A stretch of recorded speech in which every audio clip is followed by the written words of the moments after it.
Most residents of Qatar were still fast asleep when neighboring Bahrain on Monday announced it was cutting diplomatic ties with Doha, delivering the first of a series of coordinated diplomatic strikes that has left the region in disarray.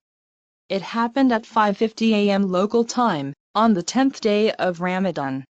Within 10 minutes, Saudi Arabia, the Gulf's biggest power, had followed suit.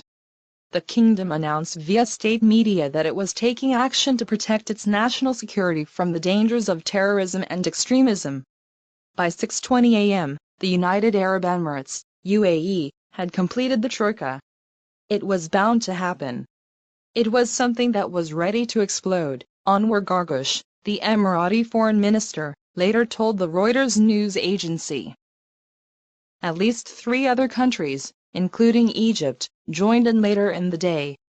But Oman and Kuwait, 2 other countries in the Gulf Cooperation Council, GCC, of which Qatar is also a member, stayed neutral.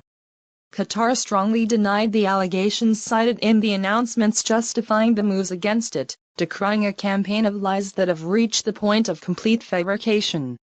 Despite mediation efforts led by Kuwait, the standoff continues 5 days into the dispute. Here are some of the key points of the ongoing rift between Saudi and its allies, and Qatar. Economic blockade. Along with the severing of diplomatic ties, a Riyadh-led blockade was imposed against Doha. Saudi, which shares the only land border with Qatar, shut the crossing and halted transport of goods into its gas-rich neighbor. Saudi, UAE and Bahrain also closed their airspace to flights from and to Qatar, forcing airlines to remove Doha from their list of destinations.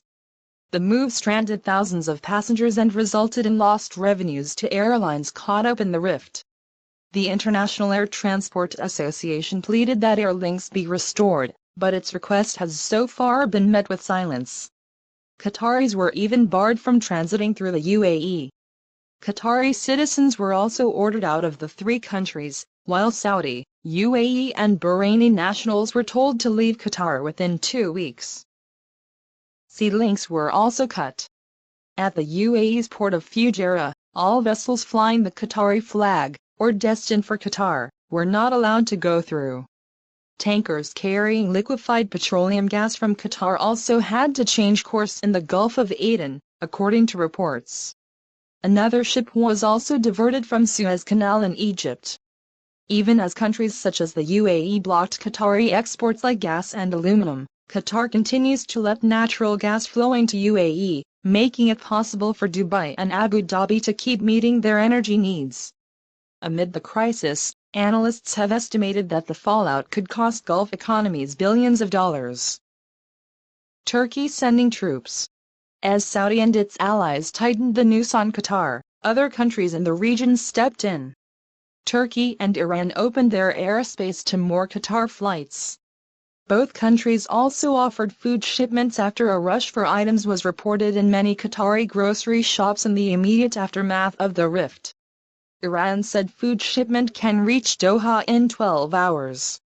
An estimated 40% of food items in Qatar are transported through Saudi Arabia. Qatar quickly said there was no need for panic buying as supplies are adequate. Following the threats made against Qatar, its close ally Turkey voted to accelerate the deployment of troops to its base in the peninsula. Reports said that the base, which was set up following a 2014 agreement, could accommodate as many as 5,000 Turkish troops. Turkey, which also enjoys strong relations with Saudi, said it will work to help resolve the crisis peacefully. While Ankara's move to deploy the soldiers is not anti-Saudi, it is clearly pro-Qatari, one analyst was quoted as saying. Media attacks. As accusations heated up, Saudi signaled that it was escalating the row in the media sphere, first by shutting down the local office of the Doha-based Al Jazeera media network. Days before the diplomatic sped boiled over, Al Jazeera's websites were already blocked in Saudi, UAE, Bahrain and Egypt. There was an unprecedented escalation from the Gulf mass media. But Qatar has not met this escalation with escalation, Qatar's Foreign Minister Mohammed bin Abdul Rahman Al Thani told Al Jazeera in an interview. There have also been reports of demands to shut down Al Jazeera altogether. Reporters Without Borders said the broadcaster has become a collateral victim of the diplomatic offensive against Qatar. Closing Al Jazeera's bureau is a political decision that amounts to censoring this TV broadcaster. Alexandra El-Khazan, the head of the group's Middle East desk, was quoted as saying, Al Jazeera said the decision was unjustified. In addition to targeting news channels, UAE, for instance, also blocked Being Network, a Qatari-owned sports broadcaster. Trump's tweets. In the first hours of the diplomatic scuffle, the United States weighed in, with Secretary of State Rex Tillerson saying it is important that the GCC members remain unified, adding that he does not think it would affect the fight against terrorism. The U.S. maintains a military base in Qatar, its largest in the Middle East, with an estimated 10,000 troops. Tillerson's assurances, however, were thrown in doubt after U.S. President Donald Trump wrote a post on social media referencing Qatar when he said leaders of the Middle East had stated that they would take a hard line on funding extremism. He later made a phone call to Qatar's leader to offer help in resolving the crisis. Instead of diffusing the already heated situation, Trump's tweets only led to more discord. Hours later, Jordan downgraded its relationship with Qatar and revoked the license of Al Jazeera to operate there.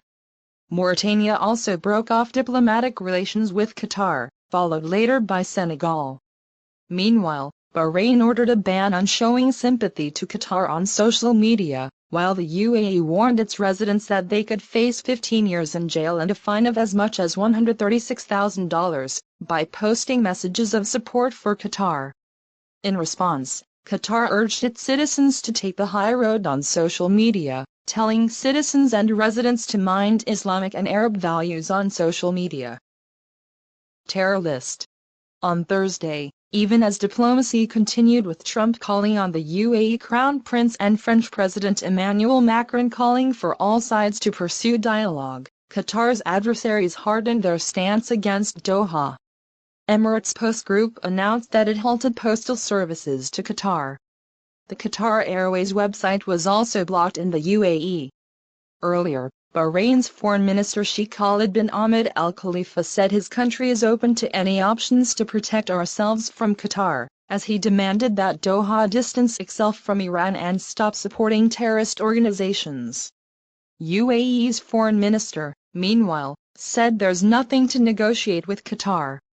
Earlier, the bloc opposing Qatar had demanded that it stop supporting groups like Hamas and the Muslim Brotherhood. On Thursday evening, a joint action by Saudi, UAE, Bahrain and Egypt placed 59 individuals and 12 organizations on a terror list. It includes the Muslim Brotherhood spiritual leader Yosef al-Qaradawi and 18 prominent Qataris. On Friday, Qatar dismissed the list as baseless. The recent joint statement issued by the Kingdom of Saudi Arabia, Bahrain, Egypt and the UAE regarding a terror finance watch list once again reinforces baseless allegations that hold no foundation in fact, read a statement from Qatar's government. Earlier, Qatar's foreign minister had said defiantly that the country would not surrender to the pressure applied to it. We are not ready to surrender, and will never be ready to surrender, the independence of our foreign policy, Foreign Minister Sheikh Mohammed bin Abdul Rahman Al Thani told Al Jazeera. Source: Al Jazeera News.